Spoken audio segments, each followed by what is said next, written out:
노아 시대 성경은 이렇게 시작합니다. 사람이 번성하더라.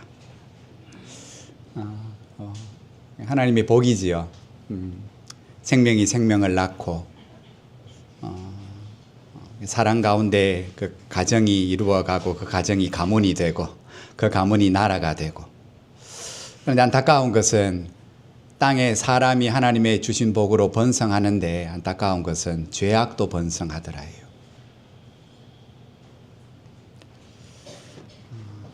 한국말로 이렇게 번역되어 있습니다. 부패해져 가더라.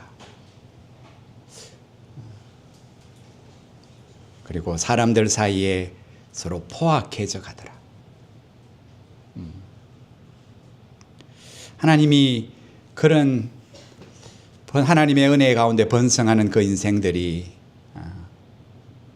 부패해져 가고 포악해져 가는 모습을 이렇게 바라보시고, 그 무엇보다 그 사람도 그렇지만 그 속사람의 인생들이 늘 생각하는 수없는 그 마음의 생각들이 다 악한 것으로 가득 차 있는 것을 보시고 슬퍼하셨다 그래요. 슬퍼하셨다. 그리고 그 마음이 고통스러우셨다고 표현하고 있습니다. 그래서 하나님은 결국 그 죄악으로 가득 차 있는, 죄로 가득 차 있는 인간의 그 마음들을 물로 심판하기를 작정하셨고, 그리고 그대로 행하셨습니다. 그런데 그 과정 가운데 하나님의 은혜가 노아의 가정 가운데 특별히 임했고, 그들이 그 물 심판 가운데 그 가정은 은혜를 입어 살아났습니다. 그래서 하나님은 살아남은 그 노아의 가정을 다시금 이 땅에 번성하도록 복을 주셨습니다. 그리고 그 거주지를 동쪽 시날 평지로 옮기며 오늘 그들이 그 은혜 속에서 그 가문이 이제 큰 민족으로 번성해지는 그 과정 가운데 안타깝게도 예전에 그 죄된 모습이 다시금 그들 가운데 그림자처럼 지나갑니다. 그 노아의 후손들이 그 물심판에 대한 트라우마를 이겨내기 위하여 그들 나름대로 모여서 한 해의 큰 계획을 세웁니다. 그게 뭐냐 하면 이제 돌을 대신해서 정교한 벽돌을 굽고 진흙 같은 붙는 그 역할보다 더 강력하게 접착하는 역청을 가지고 큰 성읍과 그리고 우리가 피할 수 있는 높은 탑을 하나 만들자. 그렇게 그 건설 계획을 세우고 그 일을 한 마음이 되어 시작합니다. 그들이 그 성읍과 높은 탑을 쌓기 위한 목적은 딱 두 가지였습니다. 하나는 우리 이름을 내자. 우리가 이 땅에 왔는데 뭔가 남기고 가야 되지 않겠냐. 뭔가 업적을 남기고 가야 되지 않겠냐. 그래서 견고한 성읍과 높은 탑, 우리 이름을 위해서 뭔가 하자. 두 번째, 우리가 이전에 물심판을 받아 우리 인생이 죽을 뻔했는데 하나님이 또다시 우리를 심판하실 때 대비책을 세우자. 뭔가 있어야 안 되겠냐. 그냥 당할 수는 없다. 그렇게 우리가 아는 바벨탑 사건이 그렇게 시작되는 겁니다. 그 건설 현장이 얼마나 크고 웅장했던지, 얼마나 인생들이 그 일에 단합이 잘 되는지 하나님께서 그것을 보려고 내려오셨다고 성경은 표현합니다. 물론 하늘에서 다 보시지요. 그런데 그 인생들이 그 일들을 진행하며 오늘 그들 가운데 이루어져 가는 그 일들을 하나님이 보려고 내려오셨더라. 그리고는 하나님이 스스로 그 모든 일들을 바라보시고 하나님의 생각을, 그 일들을 하나님은 어떻게 바라보시는가를 하나님이 말씀하신 게 창세기에 나와요. 이 일이 첫 번째 일사천리로 잘 진행되는 요인은 이 인생들이 말이 하나구나. 말이 하나구나. 그래서 이 계획을 막기 위해서 서로가 말이 통하지 않게 해야 되겠구나. 벽돌 가져와라 하는 말을 못 알아듣도록. 진흙이 더 필요하다는 말을 못 알아듣도록. 그죠? 오늘 이들이 하는 계획을 하나님이 무너뜨리시기 위하여 같은 언어, 같은 말을 하나님이 흩으시기로 작정하셨어요. 성경이 이렇게 나면 그들의 언어를 혼잡하게 하셨다. 그래서 서로가 말을 이해하지 못하도록. 여러분, 이해 못하면 뭐가 생깁니까? 오해가 생기기 시작합니다. 그 오해는 그냥 오해로 안 끝납니다. 분열로 일어납니다. 하나님이 일사천리로 한 마음이 되어 하나님을 대항하기 위하여 짓는 그 탑의 상황이 이루어지지 못하도록 그들 가운데 말의 혼잡함을 넣으셨어요. 이해 못하도록, 서로 분열되도록. 그리고 그들을 온 땅으로 흩으셨어요. 여러분, 여기서 우리가 다시금 주목해야 할, 하나님이 이 일들을 어떻게 인식하시는가? 한 마음이 되어 지어져 가는 그 건설의 모습을 하나님은 어떻게 판단하시는가? 하나님은 그들의 소통의 도구로 하나님이 주신 그 언어가 하나된 언어가 문제라고 인식하셨어요. 하나된 언어가 문제다. 다시 말해, 인간들의 마음에 가득한 악함들, 부패함들, 포악함들, 타락한 생각이 하나된 말로 확산되는 것이 문제라는 사실을 하나님은 인식하셨어요. 그래서 언어를 흩으신 거예요. 마음에 가득한 악함이 말로서 전달되어지며 그 부패함이, 그 포악함이 또 다른 사람에게 나쁜 영향력을 미치며 그 말 하나가 얼마나 큰 영향을 미치는지 하나님을 대항하는 거예요. 스스로 하나님의 심판을 자처하는 거예요. 그래서 그들이 심판당하지 않도록 하나님은 혼잡하게 하시고 그들을 흩으셨어요. 그 이후에도, 그리고 세월이 한참 흐르며 흩어진 그 인생들이 그럼에도 어쨌든 간에 소통하며 살아가지요. 그죠? 말하고 살아가지요. 말의 영향력 속에 서로가 살아갑니다. 여러분, 사람의 말, 그리고 그 말들 가운데 우리에게 전해지는 하나님의 말씀. 우리 인생은 어떤 말을 더 많이 듣고 사느냐, 어떤 말을 주고 하느냐에 따라서 오늘 그 사람이 규정되어져요. 그죠? 여러분, 하나님과 우리 인생 사이에, 또 사람과 사람 사이에 소통의 도구로 하나님은 말을 주셨어요. 나의 생각, 나의 감정, 그것을 우리는 말로 드러내고 표현합니다. 그죠? 상대방의 의중도 말을 들어서 이해합니다. 하나님의 뜻도 마찬가지입니다. 하나님의 생각도, 하나님의 인식도 무엇인지 오늘 말씀이 기록된, 그죠?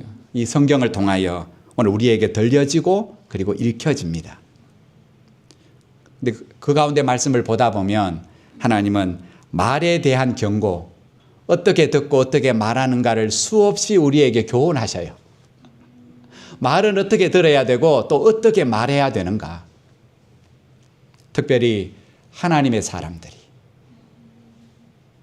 설교 시간에 제가 에베소서를 다 설명할 수는 없지만 여러분 새 창세기를 읽어가시면 오늘 또 에베소서를 길지 않습니다. 에베소서가 6장밖에 안 되는데 1시간 정도만 내시면 읽으셔요. 그죠?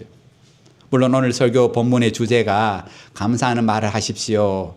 오늘 에베소 교회에 유대인과 이방인들이 신앙 안에서 삶에서 서로가 다른 삶을 사니 오해가 생기고 그 속에 분열이 생기는 거, 그거 막기 위해서 기록한 말씀이 에베소서예요. 누구 말이 맞고 누구 말이 틀렸냐고 사도 바울은 단정하거나 평가하지 않습니다. 오늘 바울은 그렇게 말합니다. 너희가 사랑 안에서 구원을 얻었다고. 지금 너희가 그리스도 안에 있다고. 그게 가장 중요한 일이라고.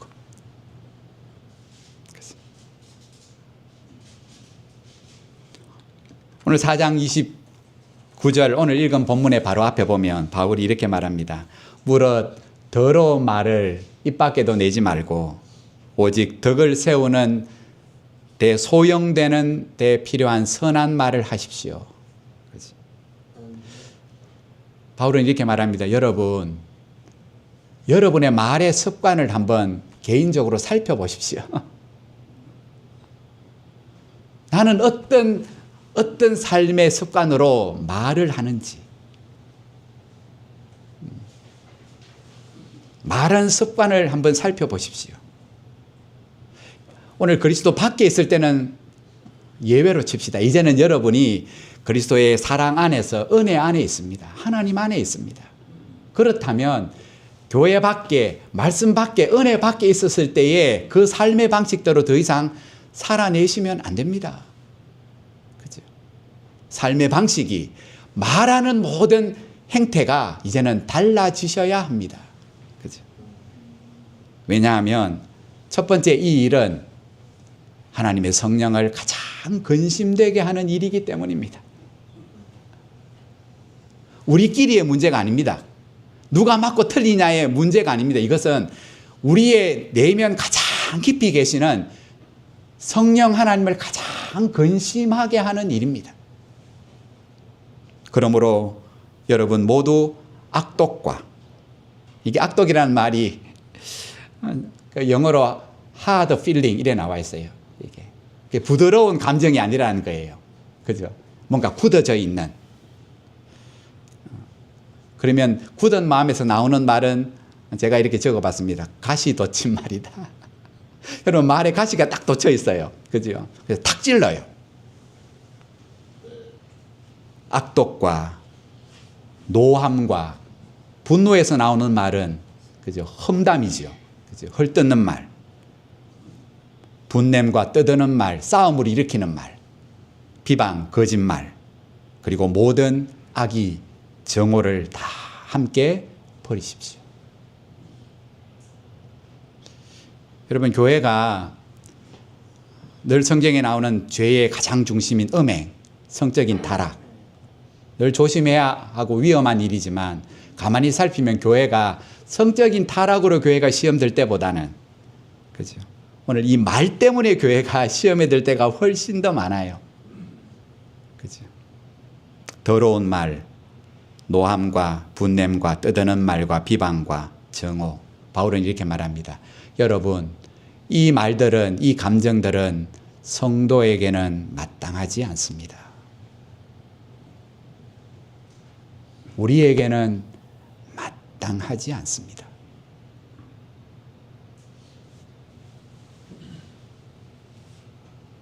오늘 그리고 본문은 5장에 와서 바울은 하나님의 사랑을 지금도 받고 있는 자녀의 삶이 어떠해야 하는지, 바른 신앙의 삶이 어떠해야 하는지, 무엇을 버려야 하고 무엇을 취해야 하는지, 무엇을 버릴지는 이렇게 말합니다. 옛사람의 모든 생활 습관을 버리십시오. 말씀을 알기 전에, 은혜를 알기 전에 내가 살아왔던 말 본새, 말하는 태도, 듣는 태도 다 버리십시오. 그리고 새 사랑.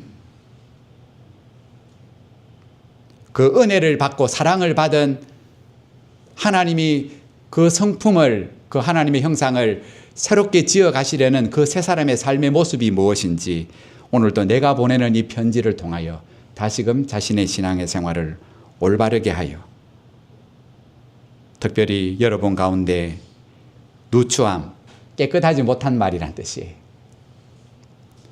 이거를 한국말로 번역하면 뒷담화하지 마시고,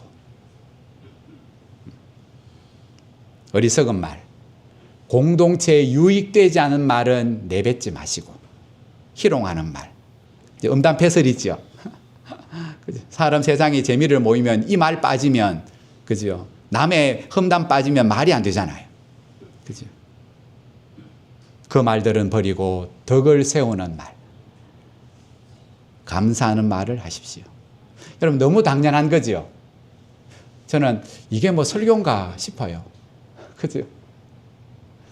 뭐 크게 영적인 게 없잖아요. 감사하는 말을 하십시오. 세상도 다 그렇게 말하잖아요.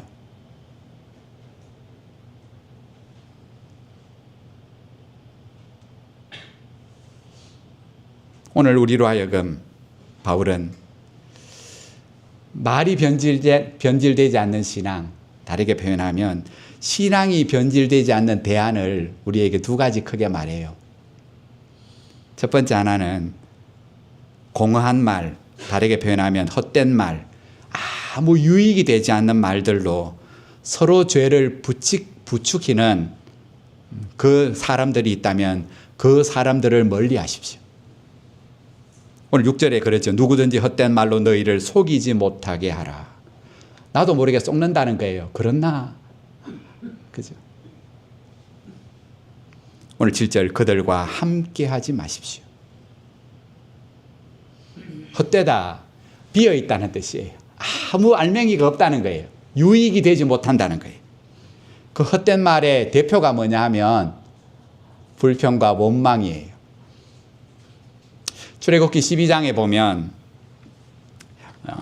그 이스라엘이 하나님의 은혜로 애굽을 떠날 때 12지파 이스라엘 순수 유대인들만 출발한 게 아니라 그들 가운데 많은 다른 민족들이 섞여서 들어왔다고 표현하는데 한글 성경은 이렇게 번역되어 있습니다. 수많은 잡족들이 함께한다고. 이게 히브리 말로 라브란 뜻이에요. 라브, 믹스. 우리 커피 믹스 보면 다 섞여 있잖아요. 프리마도 섞여 있고 설탕도 섞여 있고 커피도 섞여 있고 커피 믹스라고 말해요. 믹스란 뜻이에요. 라브. 다른 유대인들 외에 다른 민족들. 그렇게 좀 표현하면 좀 긍정적인 표현 같은데 잡족 이렇게 번역해 놓으면 조금 부정적인 의미가 들어있지요. 그죠? 왜 잡족이라고 번역했을까?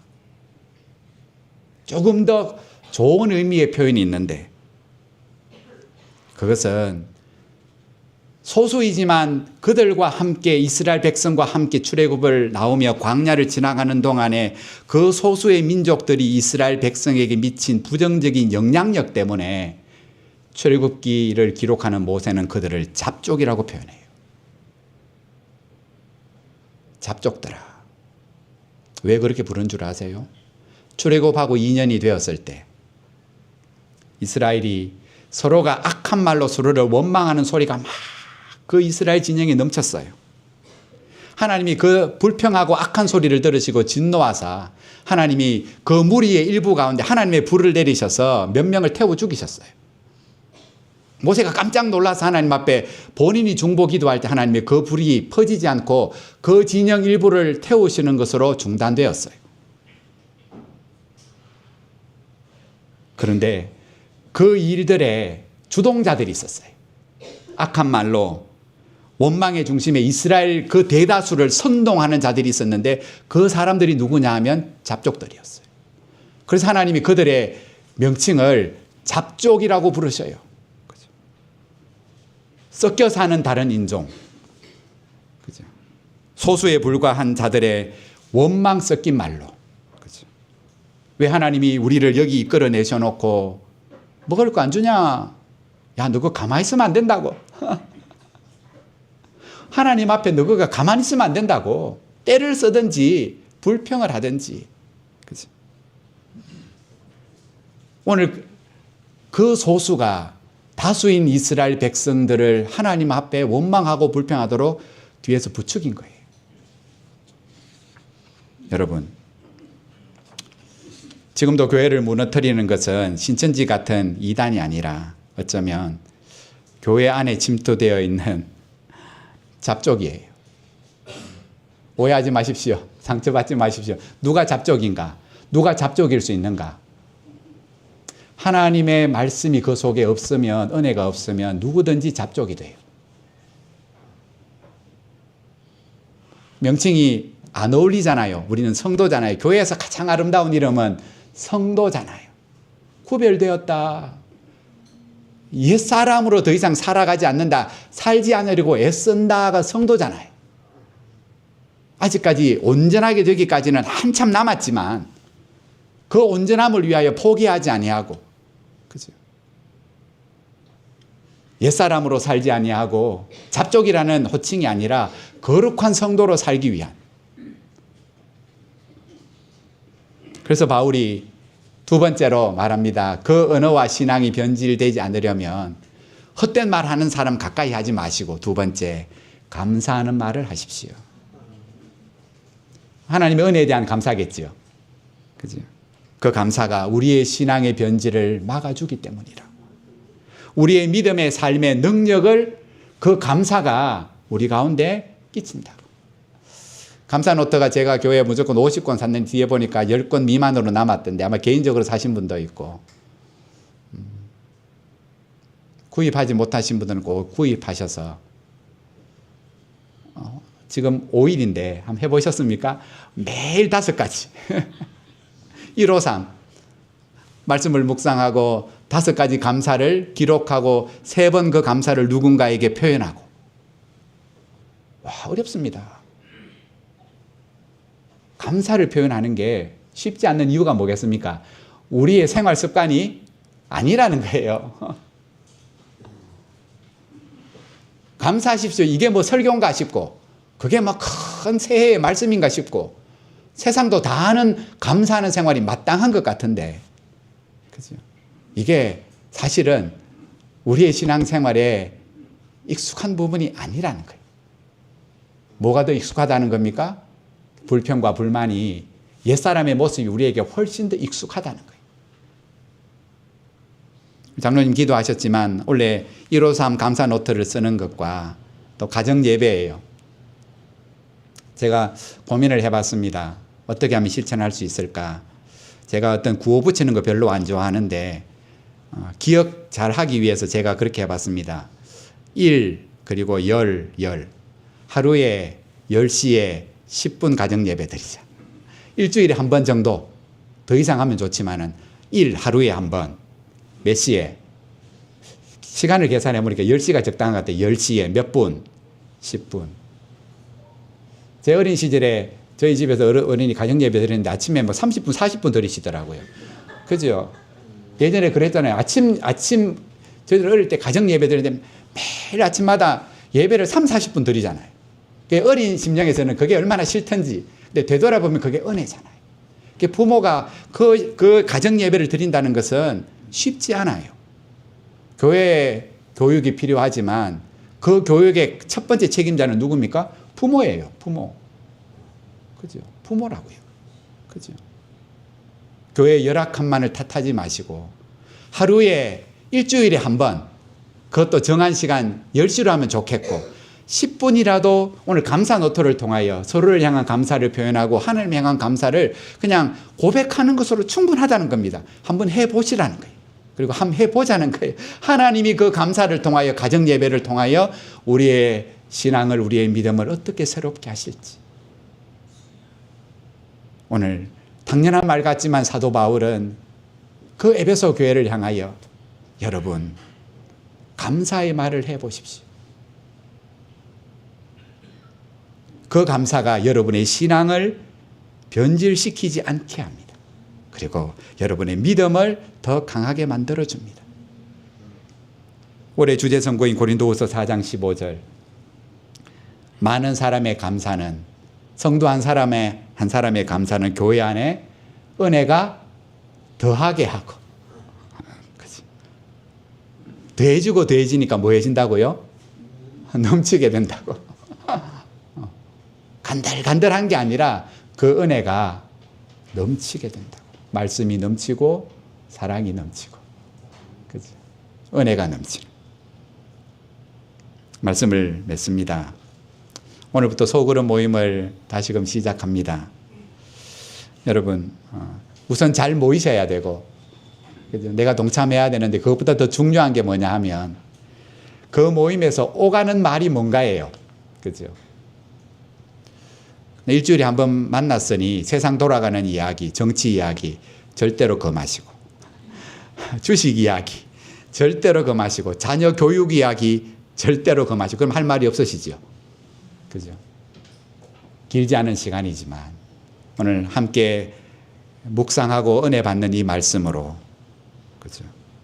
서로를 위로하고 격려하고 그죠? 또 깨닫는 말씀으로 누군가를 감동하고 감화시키는 말들로 그죠? 그 모임을 통해서 내가 힘을 얻어야 안 되겠습니까? 뭔가를 깨닫는 은혜가 있어야 안 되겠습니까? 그죠? 끝으로 예수님이 바리새인에게 하신 말씀 한 말씀을 소개합니다. 독사의 자식들아 너희는 악하니 어떻게 선한 말을 할 수 있느냐? 이는 마음에 가득한 것을 입으로 말함이라. 선한 사람은 그 쌓은 선에서 선한 것을 내고 악한 사람은 그 쌓은 악에서 악한 것을 내느니라. 사람이 무슨 말을 하든지 심판날에 이에 대하여 심판을 받으리니. 이 말씀의 중심은 우리의 말이 바뀌기를 원한다면 그래서 우리 내면이 바뀌어야 한다는 거예요. 우리의 속사람이 바뀌어야 우리 말 본새가 바뀐다는 거예요. 그럼 무엇이 우리의 속사람을 바꾸겠습니까? 그렇지요. 그렇죠. 그렇죠. 우리를 창조하신 그 말씀, 지금도 우리를 거듭나고 새롭게 하시는 그 하나님의 말씀이 우리 안에 거하게 할 때 그 말씀을 날마다 주야로 묵상하는 삶을 살려고 애를 쓰고 몸부림칠 때 그리고 우리 자신을 그 하나님께 그 말씀에 붙들어 매려고 대오마이 늘 기도하며 애쓸 때 그죠? 그 하나님의 말씀이 내 옛사람을 몰아내고 새로운 거룩한 성도의 생활 삶의 방식으로 내 생각과 말과 그죠? 내 태도를 새롭게 하며 거듭나게 하실 거라고. 그럴 때 하나님의 은혜가 우리 안에서 왕노릇하게 될 거라고. 그 은혜의 출발점이 감사하는 말을 고백하는 거라고. 하나님을 향하여, 내 가족을 향하여, 그리고 성도를 향하여. 여러분 오늘 소그룹방이 정해져 있는데 가보시면 코로나 몇 년 동안 문 열어보지 않았던 저 교육관 2층 방들이 한 방을 제외하고는 깨끗하게 정돈되어 있습니다. 누가 했겠습니까? 소그룹의 리더들과 어제 화평조 우리 장로님들 오셔서 어제 깨끗하게 청소해 놓으셨어요. 리더들에게 감사하시고 헌신하고 수고하는 분들에게 감사의 마음을 전하시고 또 여러분이 그 자리에서 섬기시고 그래서 그 감사가 우리의 성품과 인격 안에 배일 때까지 그죠? 어떻게 그런 믿음의 삶을 살았는지 우리가 방문도 해봤던 손양원 목사님 애양원 거기에 목사님의 유품 하나가 딱 전시되어 있는데 다 보셨을 겁니다. 감사헌금 봉투 하나잖아요. 감사헌금 봉투 하나. 제가 끊임없이 오늘 또 올라오겠습니다만 감사헌금 봉투를 쭉 봅니다. 건강 주셔서 감사하고 생일을 맞아 감사하고 하는 일들을 순탄하게 하셔서 감사하고. 근데 그 손양원 목사님의 그 감사헌금 봉투는 제목이 다르지요. 상황이 다르지요. 여수 그 반란 사건을 통해서 두 아들, 생때 같은 두 아들을 잃고 나서 그 주에 드렸던 감사헌금이잖아요. 감사헌금 봉투에 뭐라고 적혀 있는 줄 아세요? 두 아들의 순교를 감사하며 1만 원 손양원. 그 당시에 1만 원은 지금으로 말하면 몇백만 원이에요. 두 아들의 순교를 감사하며.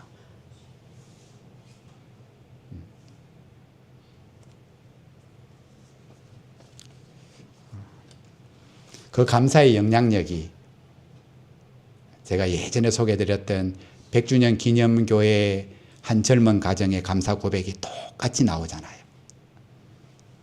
여름 수련회 가서 초등학교 아이가 잠시 눈 돌린 사이에 정교인 수련회 가운데 사고로 죽었어요. 교회가 크게 긴장했습니다. 그죠? 이제 신앙생활하는 젊은 가정이 하나밖에 없는 아들 죽었고 이 문제가 교회에 어떤 시험거리로 올까?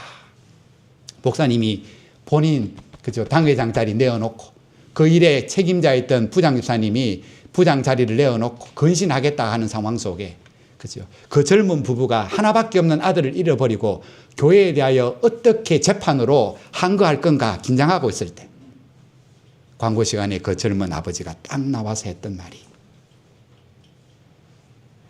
손양원 목사님 9가지 감사처럼 그대로 감사 고백하며 그 교회가 큰 은혜를 받았어요. 똑같아요. 은혜 받는 수련회 자리에 우리 생명 같은 아이를 불러가시니 참 감사합니다. 죄악 많은 이 세상 가운데 죄악에 물들지 아니하고 주일학교에서 말씀을 배우며 순수한 신앙을 갖다가 하나님이 그 나라로 불러가시니 참 감사합니다. 여러분, 한 사람의 감사의 영향력은, 그죠? 그 감사가 또한 감사를 잇댈 때 오늘 말씀처럼 흘러서 넘치게 되고, 그 넘치는 은혜들이 우리만의 은혜로 끝나는 것이 아니라 세상을 향하여, 오늘 참된 은혜와 참된 사랑을 알지 못하는 세상을 향한 복음이 될 줄 믿고, 오늘 너무 익숙한 말씀이지만 여러분 오히려 감사하는 말을 하십시오. 오늘 또 이 말씀이 우리에게 귀한 권면이 되어 이 한 해 동안 우리의 일상의 삶에, 가정에서나 교회에서나 직장에서나 세상 가운데 믿음의 사람, 성도의 바른 믿음의 삶을 잘 드러내는 아름다운 신앙의 모습 되시기를 주의 이름으로 축복합니다. 기도합니다. 우리 잠시 한 해의 말씀 앞에 다짐과 또 헌신의 마음으로 잠시 우리 기도하시겠습니다. 하나님 아버지, 은혜를 감사합니다.